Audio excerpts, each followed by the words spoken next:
Hi friends, welcome to sports Kannada YouTube channel. Friends, ಭಾನುವಾರ ನಡೆದ champions trophy 2025 league ಹಂತದ ಕೊನೆಯ ಪಂದ್ಯದಲ್ಲಿ ಭಾರತ ನ್ಯೂಜಿಲೆಂಡ್ ವಿರುದ್ಧ 44 ರನ್ಗಳ ಭರ್ಜರಿ ಗೆಲುವು ಸಾಧಿಸಿತು.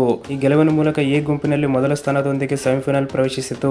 ಎ ಗುಂಪಿನಲ್ಲಿ ಮೊದಲ ಸ್ಥಾನ ಪಡೆದಿರುವ ಭಾರತ ತಂಡ ಬಿ ಗುಂಪಿನಲ್ಲಿ ಎರಡನೇ ಸ್ಥಾನ ಪಡೆದಿರುವ ಆಸ್ಟ್ರೇಲಿಯಾ ತಂಡವನ್ನು ಸೆಮಿಫೈನಲ್ ಎದುರಿಸಲಿದೆ. ಇಂದು ಮಾರ್ಚ್ 4 ಮಂಗಳವಾರ ದುಬೈನ ಅಂತಾರಾಷ್ಟ್ರೀಯ ಕ್ರೀಡಾಂಗಣದಲ್ಲಿ ಈ ಪಂದ್ಯ ನಡೆಯಲಿದೆ. ಸೋಮವಾರ ಭಾರತ ತಂಡ ಅಭ್ಯಾಸ ನಡೆಸುತ್ತಿದ್ದು ಆಸ್ಟ್ರೇಲಿಯಾ ವಿರುದ್ಧ ಗೆದ್ದು ಫೈನಲ್ ತಲುಪುವ ಲೆಕ್ಕಾಚಾರದಲ್ಲಿದೆ. 2023 ಏಕದಿನ ವಿಶ್ವಕಪ್ ಫೈನಲ್ನ ಸೋಲಿನ ಲೆಕ್ಕ ಚುಕ್ತಾ ಮಾಡಲು ಭಾರತಕ್ಕೆ ಇದು ಉತ್ತಮ ಅವಕಾಶವಾಗಿದೆ. ಇನ್ನು ನ್ಯೂಜಿಲೆಂಡ್ ವಿರುದ್ಧದ ಪಂದ್ಯಕ್ಕಾಗಿ ಭಾರತ ತಂಡದ ಪ್ಲೇಯಿಂಗ್ 11ನಲ್ಲಿ ಒಂದು ಬದಲಾವಣೆ ಮಾಡಲಾಗಿತ್ತು.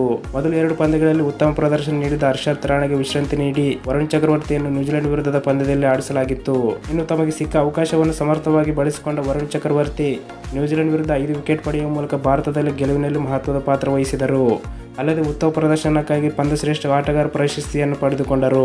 ದುಬೈ ಪಿಚ್ ಸ್ಪಿನ್ನರ್ಗಳಿಗೆ ಹೆಚ್ಚಿನ ನೆರವು ನೀಡುತ್ತಿದೆ.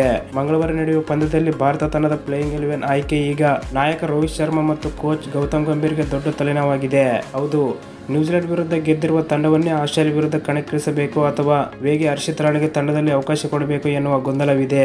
ಹರ್ಷಿತ್ ರಾಣಾ ಪ್ಲೇಯಿಂಗ್ 11ನಲ್ಲಿ ಆಡಬೇಕು ಎಂದರೆ ಅವರಿಗೆ ಜಾಗ ಬಿಟ್ಟುಕೊಡುವುದು ಯಾರು ಎನ್ನುವ ಪ್ರಶ್ನೆ ಎದುರಾಗುತ್ತಿದೆ. ವರುಣ್ ಚಕ್ರವರ್ತಿಯನ್ನು ಈಗ ತಂಡದಿಂದ ಕೈಬಿಡಲು ಸಾಧ್ಯವಿಲ್ಲ.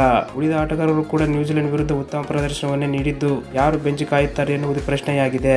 ಅಥವಾ ನ್ಯೂಜಿಲೆಂಡ್ ವಿರುದ್ಧ ಗೆದ್ದಿರುವ ತಂಡವನ್ನೇ ಆಸ್ಟ್ರೇಲಿಯಾ ವಿರುದ್ಧ ಆಡಿಸಿದರೂ ಅಚ್ಚರಿ ಪಡುವಂತದ್ದೇನೂ ಇಲ್ಲ.